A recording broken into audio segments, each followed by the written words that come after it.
Namaku Bento, kemarin SD, mobilku banyak, harta beli.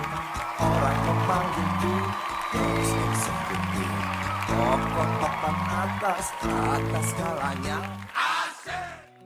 Indonesia di tahun 1980-an. Sebuah masa yang penuh dengan kontradiksi. Di satu sisi, kita melihat pembangunan yang begitu masif. Aspal-aspal yang mulus mulai masuk ke pedesaan. Gedung-gedung tinggi pencakar langit menjulang di Jakarta. Dan televisi nasional setiap malam merayakan keberhasilan swasembada pangan. Semuanya tampak rapi, teratur, dan stabil.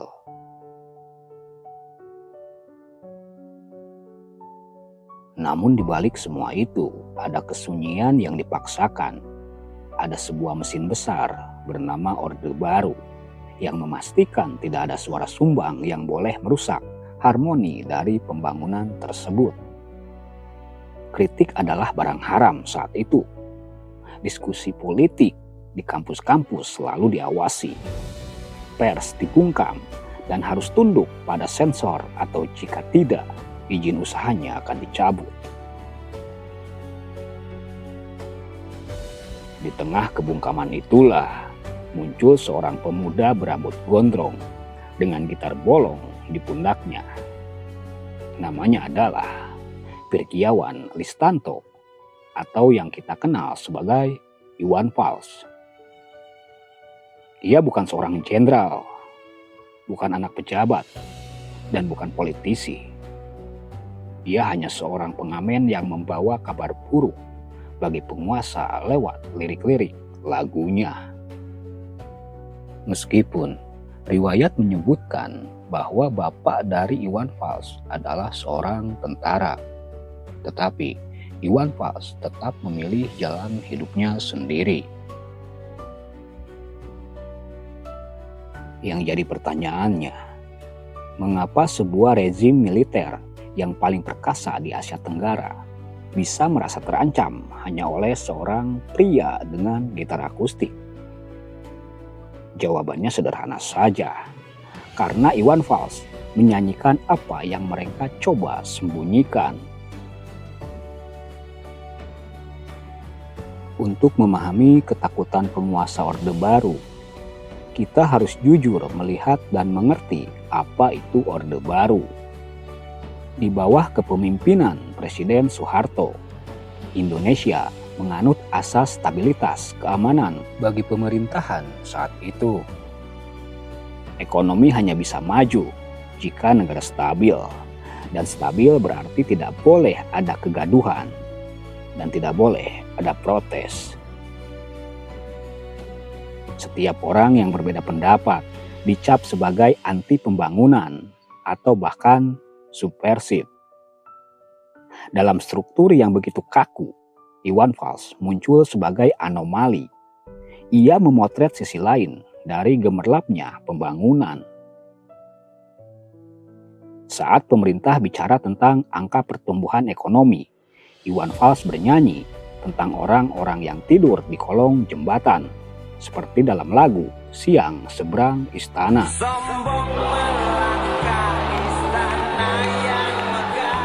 Saat pemerintah bicara tentang pemerataan pendidikan, Iwan Fals bernyanyi tentang susahnya mencari kerja meski sudah punya ijazah, dalam lagu Sarjana Muda.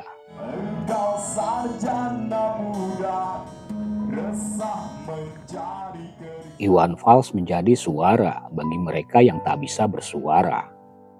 Ia menyentuh saraf sensitif penguasa karena ia bicara jujur tentang apa yang dirasakan rakyat di pasar-pasar, di pinggir jalan, dan di gang-gang yang sempit yang tak terjangkau oleh kamera televisi pemerintah. Iwan Fals tidak menggunakan bahasa puitis yang sulit dimengerti. Ia lugas. Kejujurannya inilah yang menjadi senjatanya. Mari kita ingat kembali beberapa fragmen karyanya. Dalam lagu Galang Rambu Anarki, ia memprotes kenaikan harga BBM yang mencekik rakyat kecil. Di lagu Ujung Aspal Pondok Gede, ia bicara tentang bagaimana pembangunan seringkali mengusir kearifan lokal dan merusak lingkungan. Dan ingat, ada beberapa lagunya yang dicekal, seperti Demokrasi Nasi, Pola Sederhana, dan juga Mbak Tini. Namun yang paling membuat penguasa gerah adalah lagu-lagu seperti Bento dan juga Bongkar.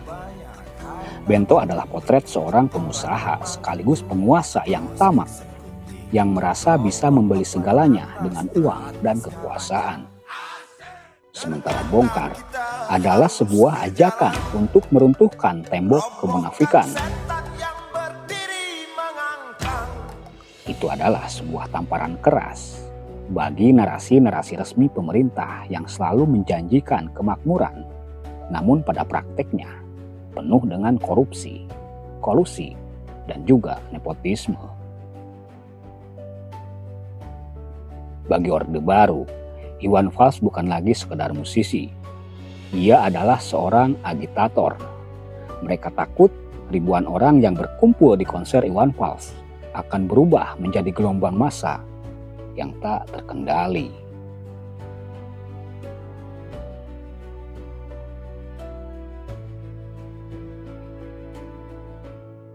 Salah satu bukti nyata betapa takutnya dan paranoidnya rezim saat itu terjadi pada tahun 1984 di Pekanbaru. Ini adalah kisah tentang lagu berjudul Mbak Tini. Lagu ini sebenarnya bercerita tentang seorang wanita tunasusila atau PSK yang memiliki suami seorang supir truk bernama Suhardi. Sebuah cerita rakyat jelata yang biasa bagi Iwan Fals. Namun, telinga aparat keamanan saat itu memiliki interpretasi atau tafsiran yang liar dan ketakutan yang tidak masuk akal atau lebay. Aparat saat itu menduga nama Mbak Tini adalah plesetan dari Ibu Tin, istri dari Presiden Soeharto. Dan nama Suhardi sendiri dianggap sebagai sindiran untuk nama Soeharto. Akibat lagu ini, Iwan Fals ditangkap dan diinterogasi selama 2 minggu. Bayangkan betapa tidak logisnya saat itu.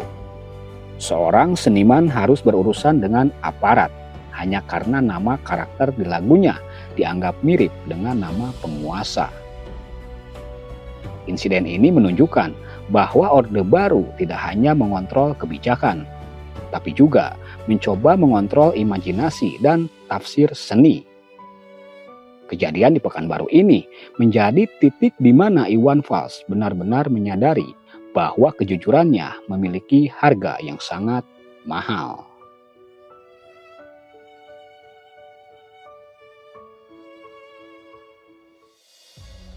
Kemudian, setelah insiden Mbak Tini, tekanan tidak berhenti, justru semakin sistematis.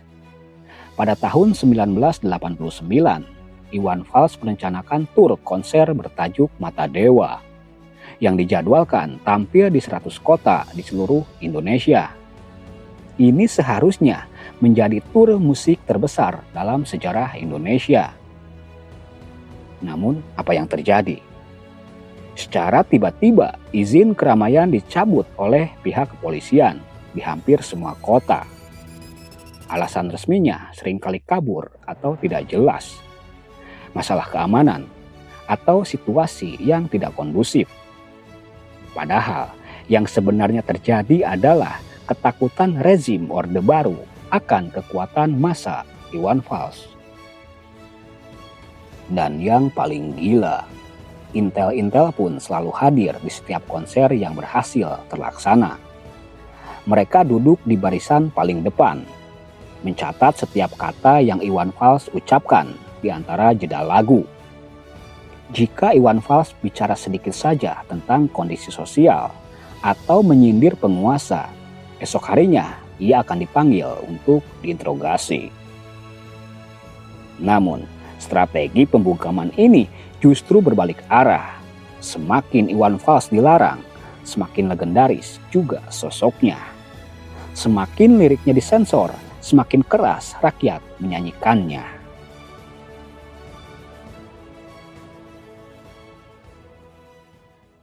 Namun, di tengah tekanan politik yang begitu hebat dari penguasa, Iwan Fals justru harus menghadapi pukulan yang jauh lebih menyakitkan dari sekedar pencekalan, yaitu kehilangan.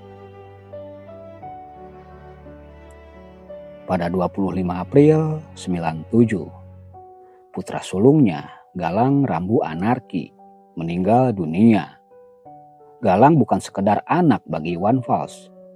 Ia adalah simbol harapan, yang namanya bahkan diabadikan menjadi salah satu lagu protes paling ikonik. Galang meninggal di usia yang sangat muda, yaitu 15 tahun.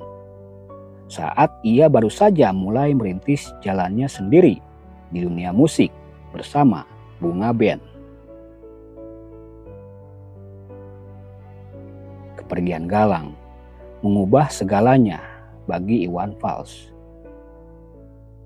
Iwan Fals sempat menghilang dari panggung musik.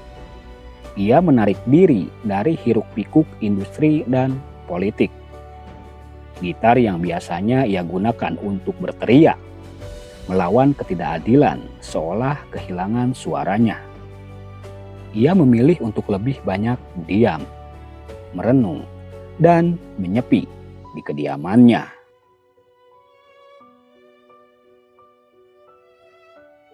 Jika sebelumnya lirik Iwan Fals sangat meledak-ledak, lugas, dan penuh kemarahan terhadap sistem, pasca meninggalnya Galang, karyanya menjadi lebih kontemplatif, religius, dan filosofis. Ia mulai banyak bicara tentang alam, cinta yang lebih dalam, dan hubungan manusia dengan Tuhan. Iwan Fals tidak lagi hanya menjadi singa padang pasir yang mengaum pada penguasa. Ia bertransformasi menjadi sosok yang lebih tenang, seperti pohon tua yang akarnya menghujam ke bumi. Ia tetap kritis, tapi kritiknya disampaikan dengan cara yang lebih dewasa dan puitis. Kehilangan Galang adalah sensor alami yang lebih dahsyat dari sensor Orde Baru manapun. Hal ini menunjukkan kepada kita sisi paling rapuh dari seorang pahlawan rakyat, bahwa di balik lirik-liriknya yang garang, menantang panser dan sepatu laras, Iwan Fals adalah seorang ayah yang hancur hatinya karena kehilangan buah hati.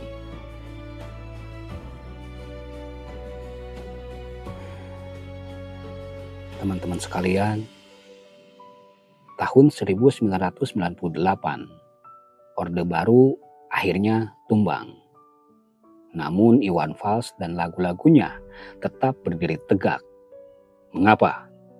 Karena apa yang ia perjuangkan bukan sekedar menjatuhkan satu orang atau satu rejim.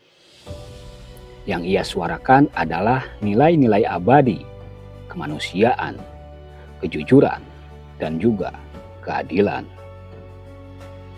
Kisah hidup Iwan Fals dan Orde Baru adalah pelajaran berharga bagi kita hari ini. Kita belajar bahwa sebuah kekuasaan yang dibangun di atas ketakutan dan pembungkaman adalah kekuasaan yang rapuh. Kita juga belajar bahwa seni memiliki kekuatan yang luar biasa untuk menjadi cermin bagi masyarakatnya. Iwan Fals telah menunjukkan bahwa menjadi seorang Indonesia yang mencintai negaranya tidak harus selalu dengan memuji pemerintahnya.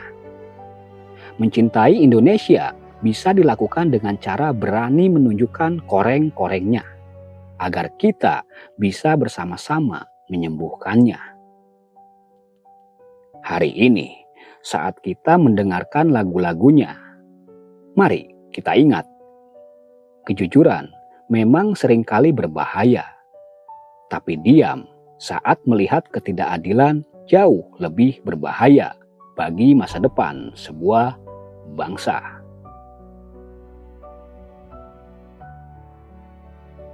Itulah tadi kisah dari legenda hidup Iwan Fals dan kekusaman Orde Baru. Dan hingga saat ini Iwan Fals masih aktif menyuarakan suara-suara yang terbenam oleh arogansi. Sehat selalu Bang Iwan sekeluarga. Teruslah berkarya dan bongkar. Terima kasih sudah menonton dan meluangkan waktunya.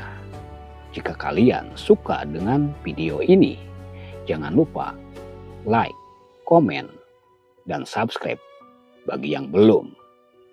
Jangan lupa nyalakan juga lonceng notifikasinya. Sampai bertemu di pembahasan berikutnya. Les Harian pamit dan sampai jumpa.